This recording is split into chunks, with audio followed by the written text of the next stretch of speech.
and Laura to start their married life together. For many, many, many years, for centuries, you know, we always think marriage and we think to, you know, a man and a woman, and for people to kind of begin to say, oh, two women can love each other in that same way.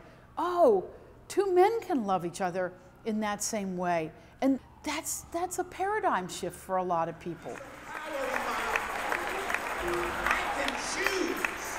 Sometimes the church has been taken as hateful or hating. That's not where I am at all. By the same token, I believe that the Bible is pretty clear that marriage is one man for one woman. We have LGBTQ people here who are part of our church. We minister to them, but I wouldn't perform a ceremony because I believe that changes the biblical definition of marriage.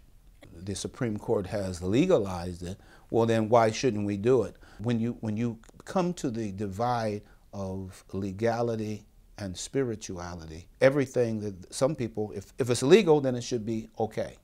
It should be, if it's legal, it's moral, but not necessarily so. The reason why gay and lesbian couples want to be married in the church is they want to celebrate in the presence of their family and friends. For many people, having the blessing of God pronounced upon them in the presence of loved ones and friends and community is as important as that legal document. You know, that's a heart-rendering moment.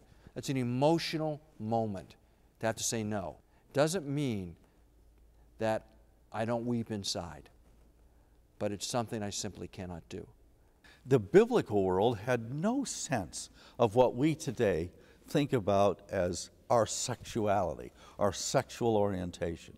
To take the world in 2015 and say that the Bible condemns what we understand today as human sexuality and our understanding of it and same-sex relationships is a complete misunderstanding of 11 verses. It should not be okay, no. If you accept the Bible as it is, and it's the written word of God, then you don't pick and choose what you want to do with whatever's in there. I think Reverend Chalker is a little ahead of his time, and he's showing foresight, because eventually it's going to be the norm.